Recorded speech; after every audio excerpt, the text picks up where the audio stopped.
Hello everyone, welcome to the Wool-Minded Knitting Podcast. My name's April and today is podcast episode number 2. It's been about 4 weeks now since I filmed my last podcast episode. So 4 weeks was a bit longer than I wanted it to be, but we're here now. So I have a lot to talk about since it's been 4 weeks. To get started with today's video, I'm going to talk about my first finished object, which is the Chestnut Sweater by PetiteKnit. It's the sweater that I'm wearing. So this is a drop shoulder turtleneck sweater. And the last time I showed this in a podcast, I had just joined after the neckline shaping here. So I had a bit of the back panel and I joined the neck in the front here. So as you see, I've completed this whole sweater in the past 4 weeks here. And I'll probably put some B-roll footage in because I don't think you'll get a really good view of it, of me sitting on the bed here. I ran into a lot of issues knitting this sweater. Some of them my fault, some of them not my fault. None of them are the pattern's fault. I actually really enjoyed this pattern.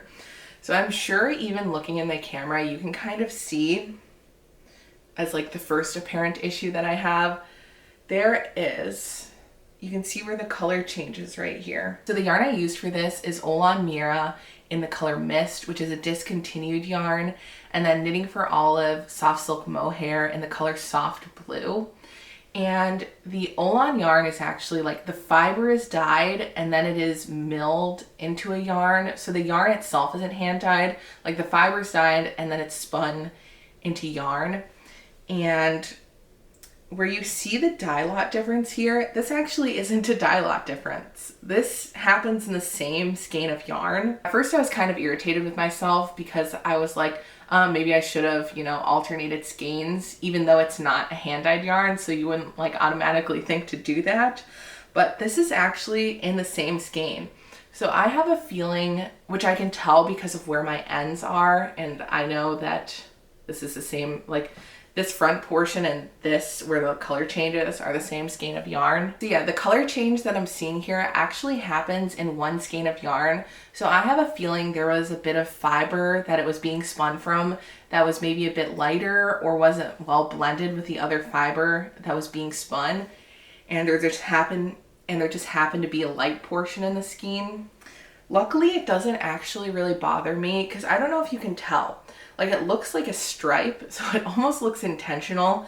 Like it's darker at the top and darker at the bottom. So it's not just like one line of color change, it's like 2 lines of color change. Fortunately, the color change doesn't bother me at all. So it's not like a real issue with the sweater. The other problem I ran into knitting this sweater is that I was playing a very, very serious game of yarn chicken. You can see I have very bracelet length sleeves here, which is not what I intended. I really wanted the sleeves to be like down to here, but I have no more yarn. I actually have a little bit of the Olan left, but I have there's no mohair. I have no mohair left. And the little bit of Olan that I have could probably only add a couple of rows to each of the sleeves, but I didn't want to buy another ball of mohair to do that. So I have some very short sleeves, or I guess they're okay. I like bracelet length sleeves, but it's a bit disappointing since I wanted the sleeves to be down to here. But I think it looks okay overall. And the only way I could even get the sleeves to here is that the Chestnut Sweater actually has it has a split hem, and the split hem is meant to be longer at the back. And I actually had to rip that bit of length difference out from the back, as well as take some from the front to finish the sleeves of the sweater so it wouldn't be ridiculously short.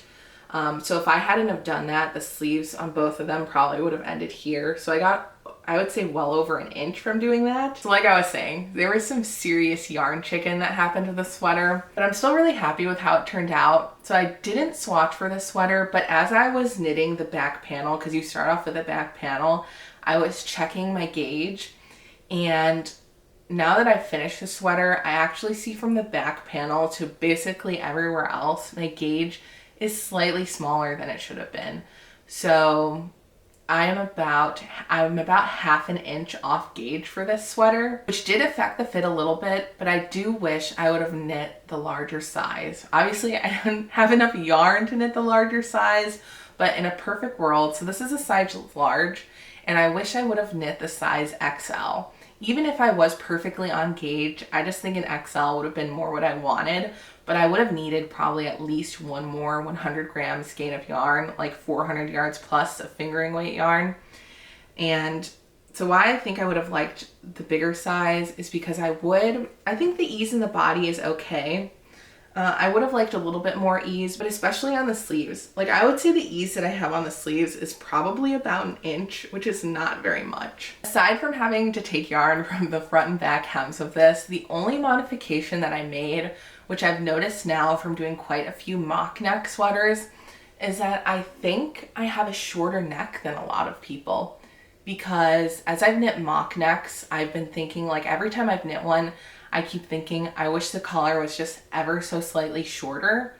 So I have a feeling, so obviously I don't have like I have a little bit under my chin here, which, you know, does come down. So if you're someone that doesn't have that has less weight in their face here, like, obviously your neck is in turn longer because this is coming down onto my neck. Like, my chin extends farther down onto my neck since it's not like slim under here.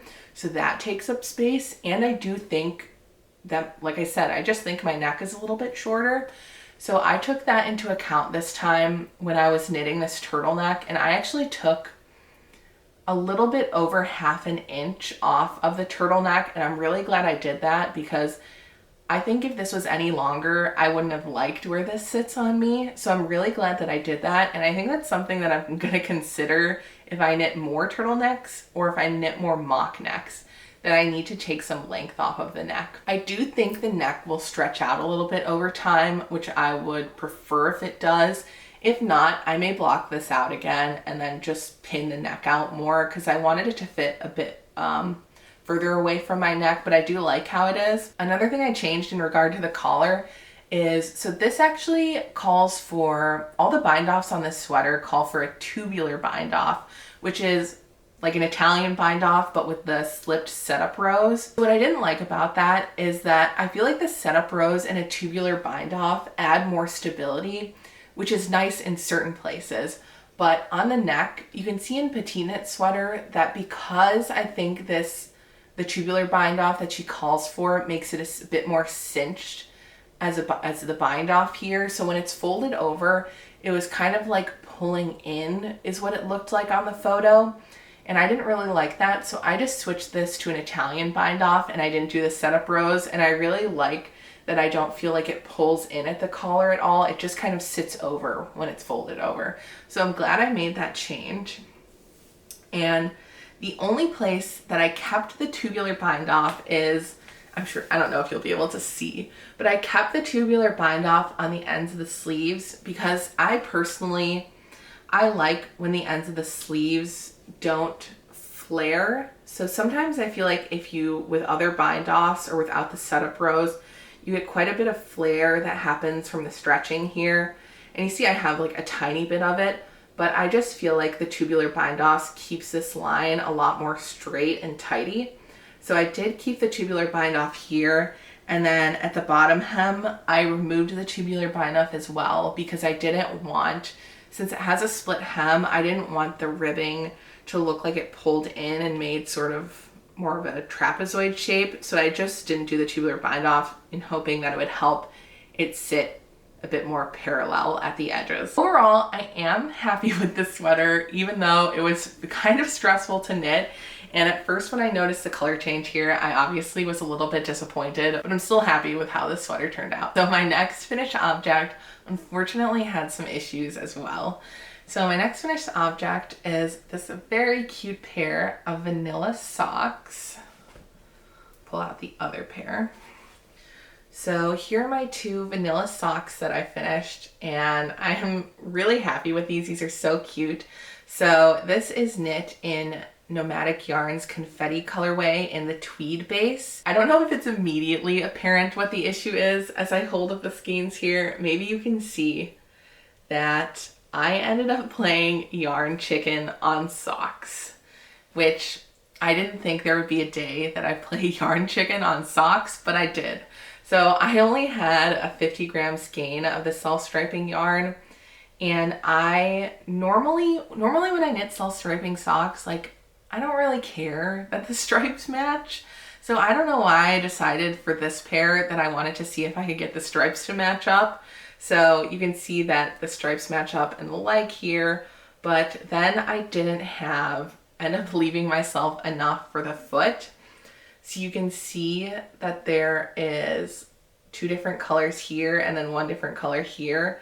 So I tried to pick colors that I thought overall would blend in and not be super noticeable. So there's this different purple here and the pink, and then the pink. I think, like, I don't think really you would notice, and I don't really care. I'm still happy with how they turned out, but it was annoying. And like I said, I can't believe that I played yarn chicken on socks. These are just knit in my standard vanilla sock formula, which I do 64 stitches on a size 0 needle, and then I do a slip stitch heel, and then this one just has a 2x2 rib cuff.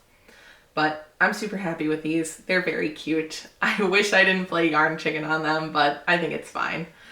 So now I know though that probably if I want to do matching stripes, I would need to get at least 100 grams skein, because I do like a longer leg and I don't really want to sacrifice like the length in the leg to have the stripes match, but I also may just not have the stripes match from now on. But so this is my second finished object. We're sticking on theme here with my next finished object, which is another pair of vanilla socks. So this is also knit in Nomadic Yarns. This is the color Stars Hollow, and this is just their trusty sock base. I don't remember what the mini skein is here. I know it's a woolberry color, and I think it's from one of their like seasonal tonal collections they do, but it's just a tan color. And I love how these socks turned out. They remind me of summer camp. I feel like you would wear these going to summer camp, like these and Birkenstocks and denim shorts and like a t-shirt, like those ringer t-shirts with the colored top and sleeve. I don't know. This just really reminds me of summer camp. And I love how these socks turned out. I did not match stripes on these because I didn't want to go through that stress again. So this is my next finished object, and this was knit the same as the prior sock, so 64 stitches on a US 0, and I love these. I think they came out super cute. My next and last finished object, like the last socks I showed you, were not even cast on in my last podcast episode. These didn't exist in my last podcast episode, and either did this next one. So this is my last finished object, and this is another Sophie Scarf. So I think in my last episode, I showed the yarn for this, and I cast it on and finished it in the past month here. So this is just the Sophie Scarf by PetiteKnit, and this is knit in a vintage Angora yarn, and it is 70% Angora and 30% wool. And obviously I can't try this on now because I have a turtleneck on, but maybe I'll put some B-roll footage in. But I'm sure you also just know what this looks like. I'm so happy with how this turned out. I just think the color is so fun, and it's exactly what I wanted out of another Sophie Scarf. I really wanted a red one. And I actually prefer, if you watch my last episode, I had knit another Sophie Scarf in a 100% Angora yarn, and I actually prefer the one with the wool in it. It's just slightly less fuzzy, but in a good way. It just knit a beautiful classic Sophie Scarf. So I knit this one in the larger length, so I was able to tie it in the front. I actually do one more increase than the pattern calls for, just because my neck, I think, is a little bit thicker than PetiteKnit's, and I don't want it to be too tight around the neck. So yeah, I have this beautiful Sophie Scarf. And that will perfectly bring us into the next portion of our video. So if you'd watch my project vlog, so after my first podcast episode, I posted a Midland cardigan project vlog, and not many people watched that video, but if you want to, please check it out. And in that video, I talked about the Midland cardigan because I had been very excited for that to come out. And I asked in that video if anyone would be potentially interested in a KAL. And now you're wondering, how is this segueing from this Sophie Scarf into talking about a Midland cardigan KAL?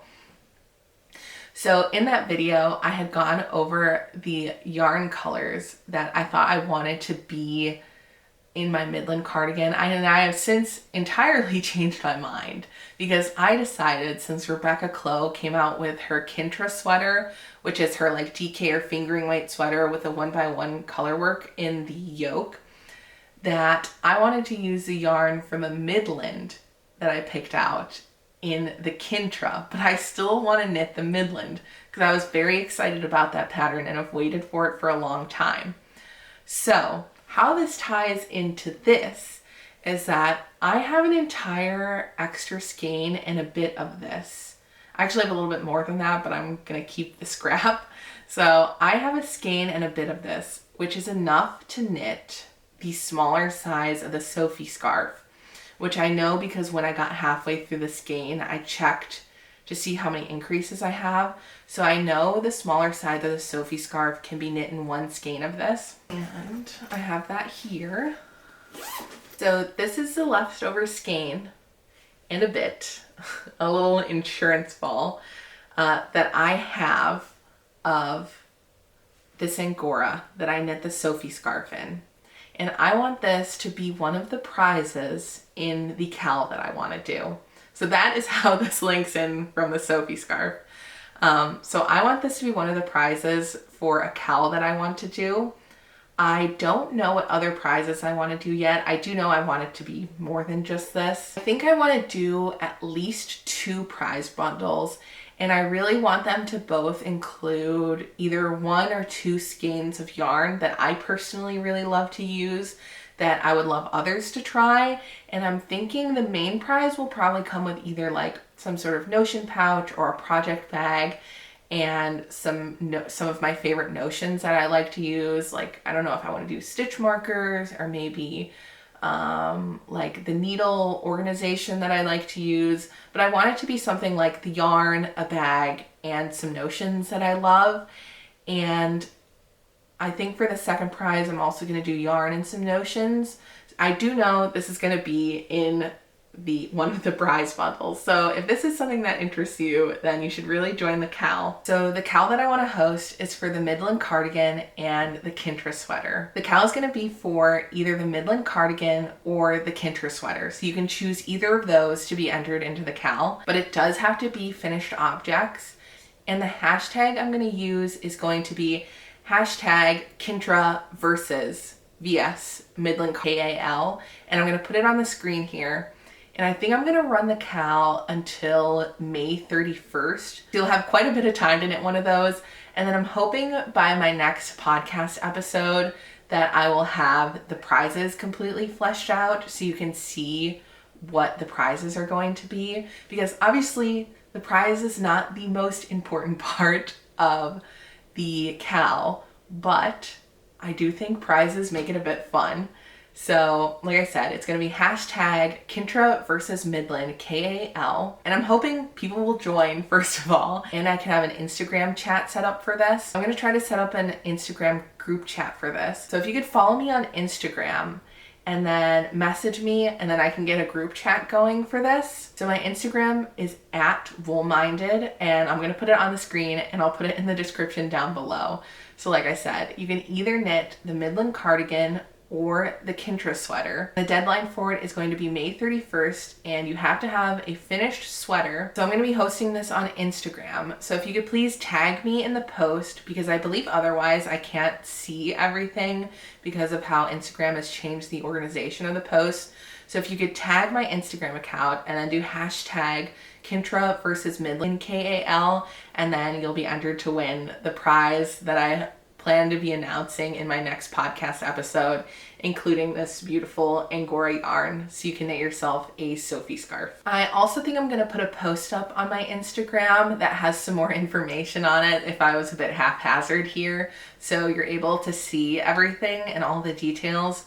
So like I said, please follow me on Instagram and message me if you want to be added to the chat, and my Instagram is @woolminded. We're making somewhat decent progress in the video here, so maybe there's hope for this to be done. I'm actually going to, instead of going straight into my whips here, I'm going to talk about what I'm actually going to knit the Midland cardigan and the Kintra sweater in.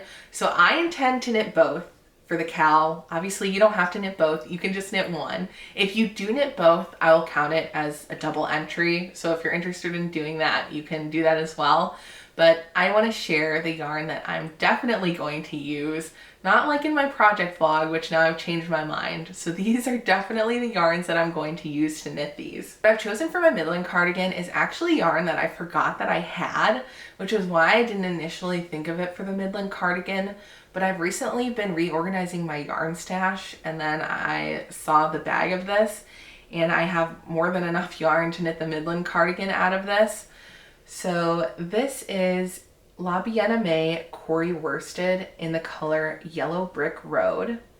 And it's just this beautiful sort of like scummy yellow color, like a yellow with a tinge of a grungy green in it. So this is a really beautiful color. And even though this is called Corey worsted, this base is actually a DK weight. So I think this will be perfect for the Midland cardigan, and it's not a superwash yarn, so it should work great for that. So this is what I'm gonna knit the Midland out of. And I think this is gonna be really nice. It's actually gonna remind me a lot of the green sample that Laura knit. So I'm excited to have this. And then for the Kintra sweater, the base color that I'm going to use is Jameson of Shetland Double Knitting. And this is in the color Osprey. So this is going to be the base. For the colorwork portion of the Kintra, I have quite a bit of Jameson of Spindrift yarn in my stash that I gathered some colors that I'm just going to grab from to do the colorwork yoke. So I'll flash you some of the colors that I have and I'm planning to use. This may be kind of hard to show. So here is some of the colors that I plan to use. There's some more of the colors that I plan to use in the yoke of the Kintra. So I think I have about like 15 or 16 colors that I'm just going to randomly pick as I'm doing the yoke. Yeah, so here's some of the colors together with the base. So this is kind of what I'm going for. It's really hard to show them all together, but I'm excited to knit this. I think it'll be really fun to play with these colors and to just sort of have fun with the palette. So this is my plans for the Kintra. So please join the KAL with me because I'm very excited to knit both of these, and I would love to have other people to knit this with and talk about the patterns with on Instagram. So please join my KAL. Since I've been finishing a lot of things this past month here and I've casted on something new, there are actually 2 whips that you won't see in this whip portion here. They're still going. I just haven't made much progress on them. So for length of the video's sake, I'm not going to show them here. I'm sure you'll see them in the next episode. And those are my Portree Colorwork Mittens and my Poet Socks by Sari Nordland. So I'm still working on those. I just haven't made enough progress for it to be worthwhile to show them. So let's get into the 2 whips that I do have. So first we're going to start off with a whip that was in my last episode and is still ongoing. And this is my Miles Shirt Jacket by Ozetta. And this is knit in 2 strands of Nutiden, and the 2 strands of Nutiden are knit with Isair Soft Silk Mohair in the color 62, which is just a light pink color. So as you can see, I actually have a stitch marker somewhere. So this is where I was in the last podcast episode. You can see my very cute Lach and Lou mouse pumpkin stitch marker here. But so this is where we were. So I did a little bit more length on the body, and I also did the hem shaping on this. So on the Miles Shirt Jacket by Ozetta, it has a dip hem. I think you can, it's kind of hard to see since this isn't blocked, but you can kind of see the dip here. So it curves into a dip in the front and the back. And that is done using short rows, which I was kind of a bit nervous doing that because I'd never shaped a dip hem like that before. So it took me a bit of time to get started on that just because I was worried it would be difficult, but it's extremely easy. So if that's something with a Miles Shirt Jacket that was holding you back a little bit from casting it on, the dip hem is extremely easy. It's literally just shaped using German short rows, and there's pretty much nothing complicated about it if you know how to do short rows. And then since then as well, I have also done a sleeve. And knitting the sleeve made me realize that I am off gauge with this, which is really unfortunate because this is something that I actually did a gauge swatch for, but I was on gauge in the gauge swatch, but off gauge in the garment. So in the garment, my gauge is actually, so this should be a 15 stitch gauge and I have a 14 stitch gauge. So that is actually quite a big difference at this large of a gauge. So when I picked up the stitches for the sleeve, I mean, the sleeve was literally like this much wider than it is now. So it was just massive. And it was so big that when I tried it on, that the drop shoulder would come down and then the sleeve was like poofing way out. Like I could probably fit 2 arms in the previous sleeve. So I took 10 stitches out of the sleeve, which actually made it even slightly smaller than what it would be if I was on gauge, because I just thought it was way too oversized. And even this, with taking 10 stitches out, I honestly wish I would have taken out maybe 12 because it's still quite oversized, or I wish I would have decreased at a slightly faster rate than the pattern calls for. But it is like how it is. I'm happy with it. It's not perfectly how I would like it to be, but I'm definitely happy with it, and I'm not going to unravel this again, because when I had originally knit the sleeve for the stitch count that the pattern calls for, I'd gotten to like all the way to here and I had to rip out Nutiden and mohair, which was not fun. I don't really like to rip out Nutiden more than once, just because I feel like when you knit it once, it survives pretty okay. Like when you rip it out once, it survives pretty okay. But when you do it a second time, I just feel like the integrity of the yarn isn't there anymore, and it gets quite a bit fuzzy from you ripping it out since it's not spun. I have this one sleeve, and the unfortunate thing with this is that I think I'm playing yarn chicken, which this is just the month of yarn chicken. I don't really, I guess me being off gauge could be making the difference in the yarn, but I really don't think even if I was on gauge, I would have enough yarn. It's really hard for me to tell. I really should have weighed my Nutiden before I knit this sleeve, but I didn't do that. So I have no idea how much yarn this sleeve took. It's possible that I'll have enough. Fortunately, I do have another 100 gram weight of Nutiden that I think won't look like this color, but I think it would work okay as the collar and button band if necessary. Like if necessary, I could just do a slight contrast in that and it wouldn't really bother me. I definitely have at least enough to knit the other sleeve. I just don't know if I'll have enough for the button band and collar. And I'm about 100% sure that I do not have enough to do the pockets at the front, but that's okay because I honestly wasn't sure if I wanted to do them anyways, since I didn't think I was going to use the pockets at the front, because knit pockets can be kind of flimsy, and if they're not functional, like it doesn't really matter to me too much. I guess I could have potentially put my hands in them, but that's not something I really do either. I am really hoping that after I knit this sleeve, I will have enough to do the button band and the collar, but if I don't, I have a yarn that I can substitute. I only have about 85 grams of Nutiden left, which is not much. But since this is at a large gauge, it could be enough. We'll just have to see. I'm sure you'll find out in the next episode because I'm sure this will be done by then. Another thing that I probably wish that I had done for this, which I used to do this all the time and I don't do it anymore, and I need to go back to doing it, which is knitting the sleeves first and then knitting the body. Because I don't mind when things are cropped or shorter, but I do kind of get irritated when the sleeves aren't as I expected them to be. So I really need to start doing that again, where I knit the sleeves and then I knit the body, because I definitely, I mean, this is pretty long. Like once this is blocked, it'll come past my butt. So I definitely could have made this shorter to have more yarn left over. But now at this point, like I'm not gonna rip out the hem shaping for this because that's just too much. But I wish I would have done that. So we'll see. We'll see who wins yarn chicken on this one. I haven't been doing so well with my yarn chicken this past month, so I'm not super optimistic about it. My next and last whip is a garment that I was talking about in my dream knits portion of my last video. And that is the Eun Sweater Light by NovemberKnits. It's on a bit smaller of a cord than probably is best to show this. So here is the beginning of my Eun Sweater Light. And this is actually knit in a yarn that I bought from a D-stash. So it didn't have yarn labels on it. It's Woolberry Cozy Sock and Woolberry Surrey.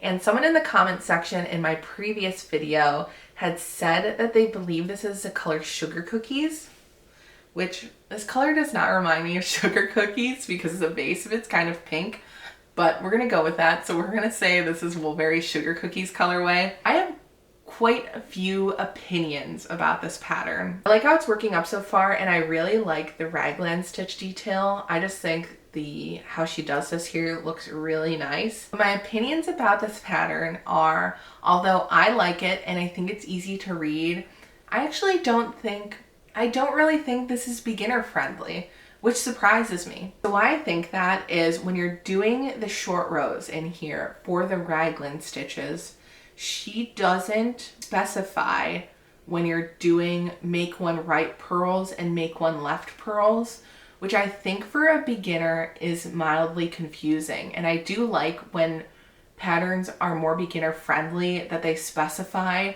that when you're going to do the short rows and you're turning and you're on the purl side, that you're making one right purl and making one left purl, and not just saying make one right or make one left. Because I think when you're a beginner knitter, that just leaves room for confusion, which I don't think should be there for beginner friendly patterns. I personally think for a pattern to be beginner friendly, that everything that the person would need should be available in the pattern. So if you are someone with more experience, like you will know, like you wouldn't obviously make one right, make one left with a knit on the purl side. But I don't think that's something that's apparent when you're a beginner knitter. At least for me, when I was a beginner knitter, I remember that not being apparent when I was doing patterns that didn't say that. And I did have to do some research and some trial and error in wondering why the raglan didn't look right. So that is a criticism that I have that I think makes this not quite beginner friendly so far. So if you're a beginner knitter and you're choosing to knit this, just be mindful that when you're on the purl side and working the short rows and you're making one right or making one left, that it should still be a purl stitch. So it's a knit stitch on the right side to match the rest of the fabric. I have that one complaint about the sweater, and I have one more, although I do love how this is working up. I'm really happy with this. So I do recommend the pattern thus far still. But one complaint I do have is that she doesn't put the needle sizes in the US sizing as well. Like she only has the millimeter, which I totally understand that there are more people who use that system for knitting needles. And I often, even myself, like when I'm referencing needles and pulling them out of the case, like I'm looking at the millimeters. My qualm with that really is I don't think it's a lot of effort to put the other size in there, like to put the US needle size in the pattern.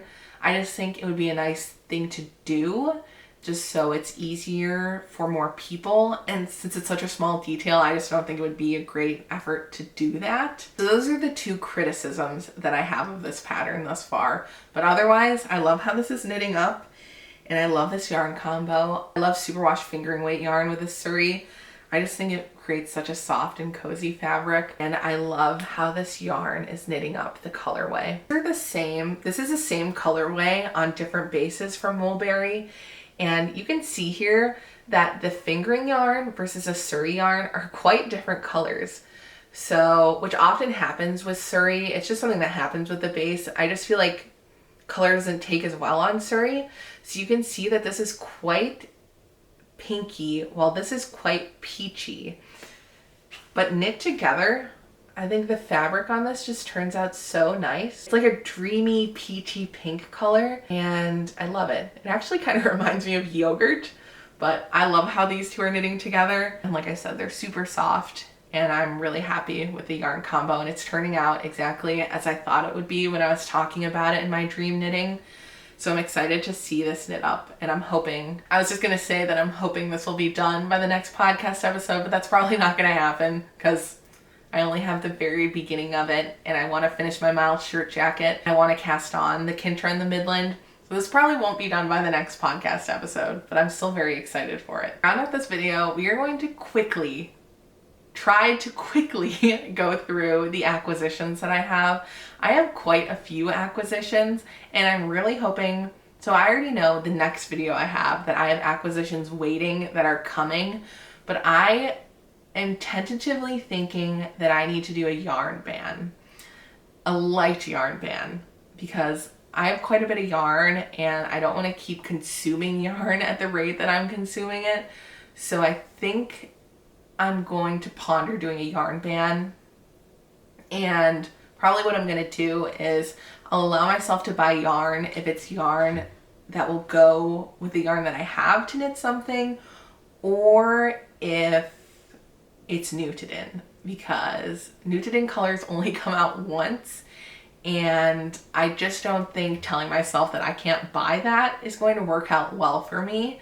So those are probably the two tentative rules that I will have, and potentially if we go on a trip, that may be the other time that I let myself buy yarn. If you're not interested in acquisitions, I totally understand, and this will be where we part for the video. But like I said, I would really love if people would join my KAL, and if people would love to chat about the KAL on Instagram, so please reach out to me there. And if you like this video, please like and subscribe before you head out. But for those of you that want to see the acquisitions, let's get started here. Also, we're quickly losing light, so hopefully this footage isn't too dark. It's a lot darker than it normally is at this time, actually. So my first acquisition is going to be a tiny bit noisy.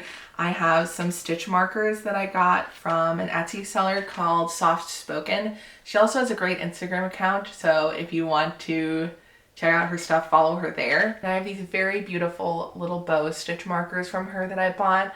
I also have already some quilted stitch markers that I bought from her, and she makes these out of polymer clay, and they're just very cute and sweet. Next two things that I have are a couple more Sandnes garn patterns. So I have the infamous 2202 pattern booklet, which I am very excited to have, and I bought this from a yarn store in Ireland actually and had it shipped over here.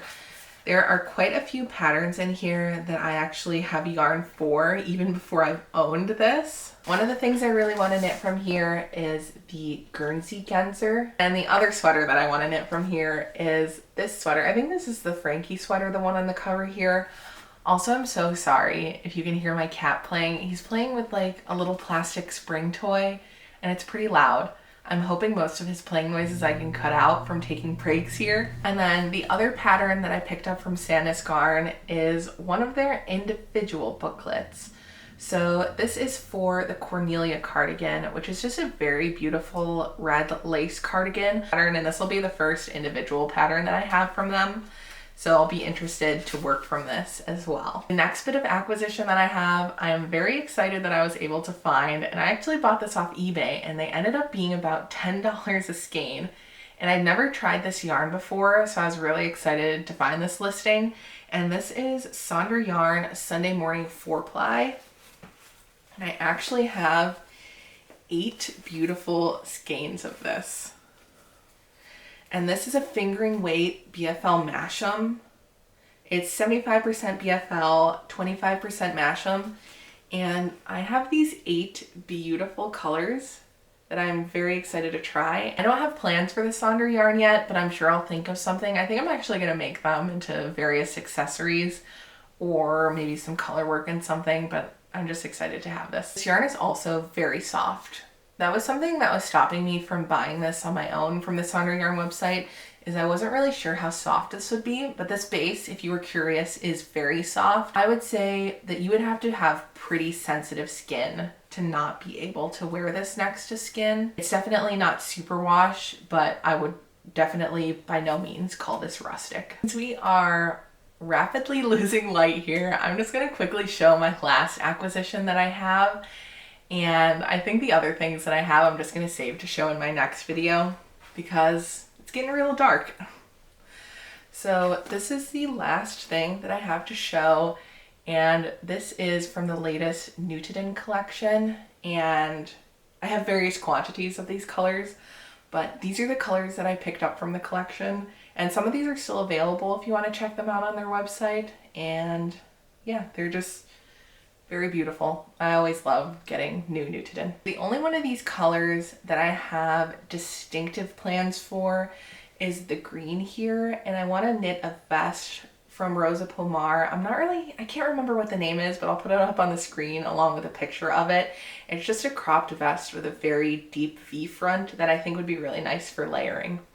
So this is my little Newton haul that I have to end out the video here. So there are some things that I missed out on and wasn't able to talk about here, but since we're losing light, I'm sure I'll show them to you next time, or you'll see them in a project eventually. So thank you so much for watching my video, and like I said, please join my KAL and give me a follow on Instagram, which is @woolminded. And if you like this video, please also like and subscribe. It means so much to me, and I hope to see you guys again next time.